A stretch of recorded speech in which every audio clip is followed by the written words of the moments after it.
सुन कितने भी लोग लें महाराज, हजारों लोग कथा का श्रवण करें, लेकिन कथा दो के लिए है। कौन है वो दो? रसिका भुवि भावुका, भुवि भावुका।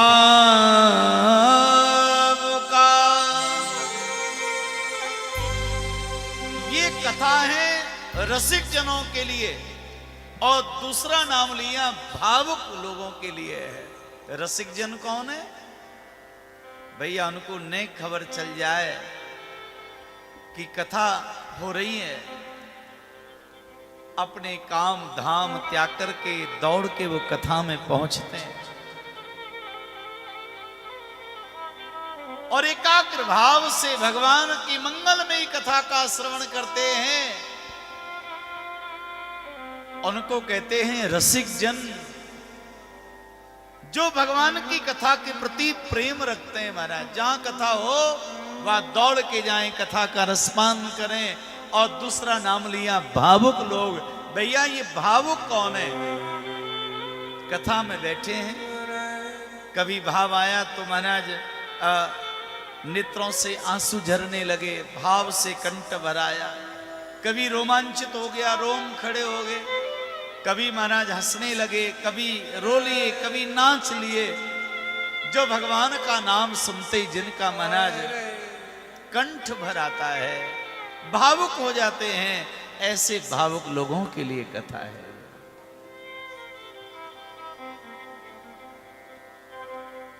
बहुत बड़ी महिमा है महाराज। नैमी सारण्य की पावन धरा पर सोमकादिक महात्मा विराजमान है। भगवान सुत जी का जब आगमन हुआ तब उन्होंने खड़े होकर उनका अभिवादन किया। तब सोमकादिक महात्माओं ने निवेदन किया कि गुरुदेव कुछ प्रश्न हैं हमारे आपसे, जिनका समाधान हमें नहीं मिला। एक बार भाव से बोलिए राधे राधे राधे, जोर से बोलो राधे राधे।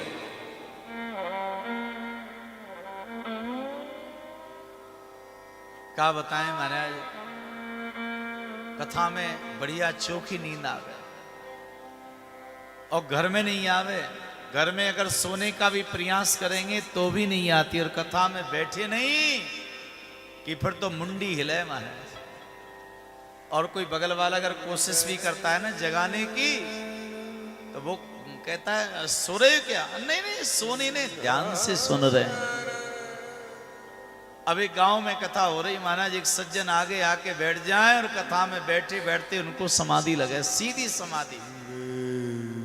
अब महाराज वक्ता कथा वांचे और कोई कथा में सोवे तो बड़ो आश्चर्य हो महाराज। कछु तो सही बताएं आपको महाराज, आमे ही कथा में सोवे के लिए, सोने के लिए आते हैं महाराज, क्योंकि घर में नींद बढ़िया आवे नहीं। अब सामने आके सो जाए महाराज। एक छोटा सा बालक आता और बालक उन दादाजी को सामने बिठाता और वो बालक चला जाता। अब सब लोग तो बड़े ध्यान से सुने, वो दादाजी सोमे तो, और महात्मा जी ने कहा भैया ये जो सोते इनको जरा बोलो कि इस प्रकार से न सोया करें। तो लोगों ने आके कहा महाराज इनको मत छेड़ना, ये कोई मामूली आदमी नहीं, गांव के सरपंच साहब है, इनको मत कहना। हे महाराज इनको जी आपने कहा जगने के लिए तो ठीक नहीं होगा, तो फिर तो ब्राह्मण देवता ने आज क्या किया महाराज, जैसे एक छोटा बालक था उनके घर में, उनका नाती पोता होता, वो आता और बाबा को बिठा के वो चला जाता। तो जैसे ही वो जाने लगा तो तुरंत महाराज और महात्मा जी ने उस बालक को बुलाया, बेटा इधर आओ।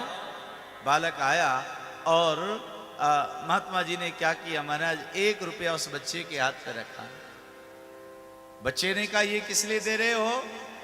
तो कथावाचक ने कहा कि तुम आज कहीं खेलने मत जाओ, बाबा की बगल में बैठ जाओ। करना क्या? बोल करना कुछ नहीं है, इनके बैंत को हिलाते रहना। अब बालक महाराज उनकी बगल में बैठ गया। अब तो प्रतिदिन उनको सोने की आदत महाराज, तो जैसे ही सोमे तो बालक उनके बेंत को हिला देता है। तो पूरे दिन वो सोए नहीं। तो आज महात्मा जी बड़े प्रसन्न हुए कि बड़ा अच्छा रहा, आज वो युक्ति काम आ गई। अब तो 1 रुपया उस बच्चे को दिया करेंगे और वो सरपंच साहब को जगाता रहेगा, तो अब सोने वाली चिंता खत्म। लेकिन अगले दिन महाराज वो बालक आया और सरपंच साहब को बिठाया, और जैसे बालक जाने लगा तो तुरंत महाराज बुलाया उसको, लेकिन वो बालक नहीं आया। बालक महाराज बगल में बैठा रहा, लेकिन बाबा को जगाया नहीं। जब कथा पूर्ण हुई, महात्मा जी ने बच्चे को बुलाया और कहा कि बेटा, कल हमने तुमको 1 रुपया दिया था अपने बाबा को जगाने के लिए, और कल तो तुमने जगाया, लेकिन आज क्यों नहीं जगाया? तुरंत महाराज वो बालक कहने लगा, महाराज जी आपने 1 रुपया दिया था बाबा को जगाने के लिए, और मेरे बाबा ने शाम को मुझे 10 रुपए दे दिए सोने के लिए। भाव से कहिएगा राधे राधे राधे राधे।